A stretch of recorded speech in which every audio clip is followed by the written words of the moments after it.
Okay mga kabutsa, ito naman yung leg niya. Maliit. Bali didibon siya. Bali muna natin yung tenderloin.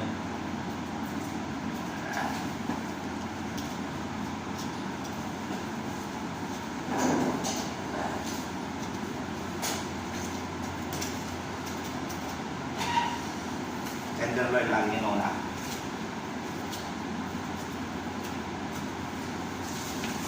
Yan, akin lang yan, tenderloin. Tapos, tanggalin natin kung dito niya sa may beef chops. Yan.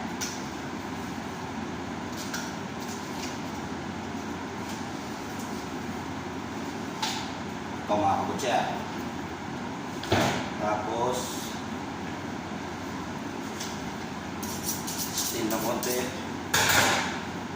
Kunting linis. Tanggalin natin itong pelvic bone niya. Kunting linis.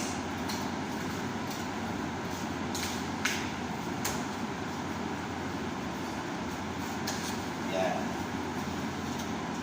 Ganun lang yung magbibon mga kabutsa.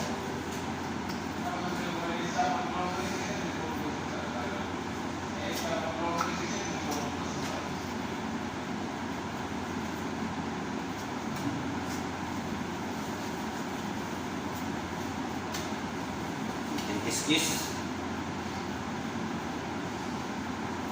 Ito na yung pelvic bone niya mga kabutsa.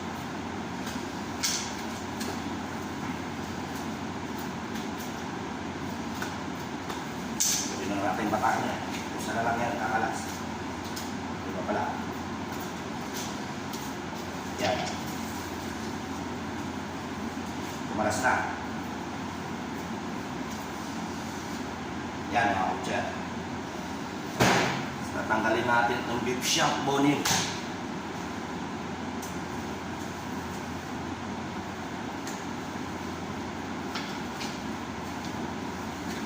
Putulin natin itong lipid niya. Tapos putulin natin itong beef shank boning niya. Ito. May joint dyan. Tapos tanggalin yung natitirang shank. Nakita ko yung pinakamagandang parts ng pambulalo, yan. Tapos, tanggalin natin dito sa may parts ng pisan dito sa may top side. Yan o, may joint dyan, bali na, ito na yung top side na hinawakan ko. Pero dahil nagano na kayo mga kabutsa, totally deboning lang, yan o, papakalasin ko yan o, kumakalas siya. Yan ang top side, yan. Pero hindi kasi namin tinatanggal yan. Dito naman ito nahawak ko, beef knuckle.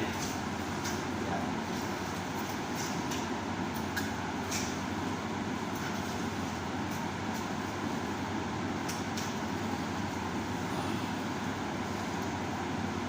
Pag tingnan nyo, buo pa rin yan mga kabutsa. Bali, hindi kami nag-bypass, buo pa rin yung pagdidibon. Yan mga kabutsa. Ito yung bone marrow. Yan, nandito lang kayo mga kabutsa. Yan, totally pa rin buo yung baka niya. Maliit lang siya. Okay?